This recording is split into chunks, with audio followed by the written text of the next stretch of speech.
Y'all got self-titled questions, I got self-titled answers.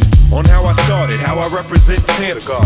I know you're used to hearing me on some wild out shit, yelling at the top of my lungs how my nine gon' spit. But I got more styles than sick, and I've been doing this for Fahrenheit 813 since 93. I've been making beats and writing rap sheets, mischievous teenager with a creative outlet to release anger. Booty shake bass music, I was into that. Poison Clan, Two Live Crew, that's what got me into rap. Looping tracks with fast hi-hats and 808s, 4-track machine with the high-speed cassette tape. Now keep in mind, I was a fan, but as MCs we all are, and very few of us become stars. Went from blasting Magic Mike to grabbing a mic, tried to sound like Spice One and not Rapper's Delight. From E40 to Ice Cube, the West Coast had a lot to do with the type of beats I'd write to. But still the Juice Crew was one of my faves. Never discriminated whether New York or LA. And around the mid-90s, I became fascinated with the Lord Finesse style of slick rhyming. The Redmans, the Big L's, the DOS effects, Raz Cass and Chino XL type of records. So guess what? Self-titled emerged, bowling ball style, running through pins, author of murderous words. And I was set to rip every verse I put down. 17 years old and at rapping, I'm pretty good now.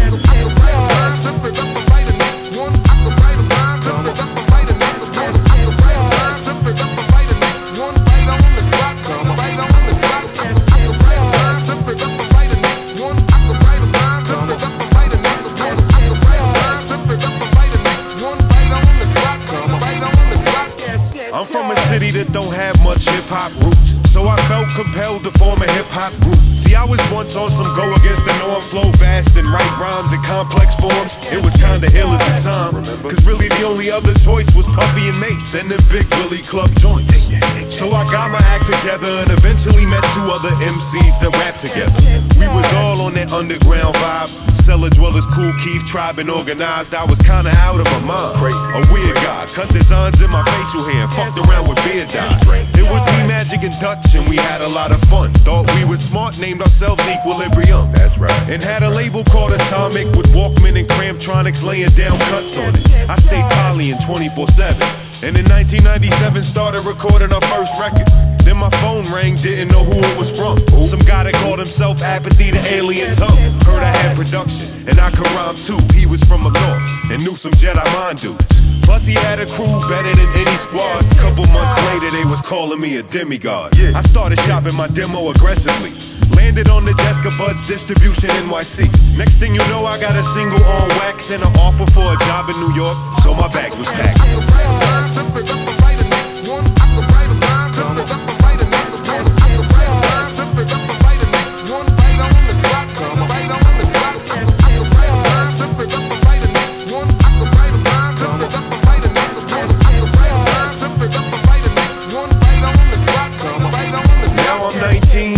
And a Floridian in New York, white Cuban boy that says nigga and eats pork. So you could call me foul, but back then I didn't care. I would do whatever to catch a listener's ear. So I submerged myself in the local scene. New Eurekan, Wetlands, Tramp Speed, SOBs. That guy Apathy, he's from Connecticut, so we would link up and write songs to make records with. The label I was messing with, they was feeling it. So then we had vinyl distribution at our fingertips. The Demigod's onslaught was in full motion. 20 singles in 2000 with no promotion. My name was everywhere, for beats or for features, but best believe I had a fuckload of non-believers. Masterminded an underground persona, dirty mouth punchline, wild animal down to bring the drama. I made a lot of friends from Boston to Philly. Never thought this many heads would say they really feeling me, so you gotta respect that. And when Vinny Paz asked me to join the army, I was like, bet that. Then Jimmy Iovine's assistant insisted that me and Apathy make a little visit for business. The deal fell through, but Atlantic picked that up. We expanded the Gods in LA with more rappers. Then Cage got smacked up. I remember punching him. I remember pressing up his diss songs and trumpet.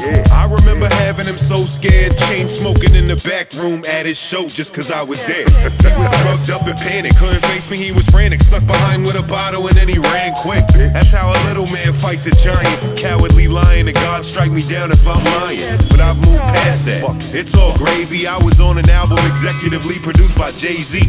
Tours with Mike Shinoda, getting paper with Fort Minor. My worldwide exposure is a sore reminder. To those who think I'm gonna disappear, but it's pretty obvious that I ain't going nowhere. Nope. I am a hater's worst nightmare that got fans, and I gain more and more every time I drop jams. I can write a rhyme, rip it up and write the next one. I can write a rhyme, rip it up and write the next one. I can write a rhyme, rip it up and write the next one. Right on the spot, right on the spot. I can write a rhyme, rip it up and write the next one. I can write a rhyme, rip it up and write the next one. I can write a rhyme, rip it up and write the next one. Right on the spot, right on the spot. Yes, yes, sure. Yes, yes, I proceed. Yes, yes, sure. Yes, yes, I proceed. Yes, yes, sure. All right. I think we're all real happy right now. Yeah, that was good.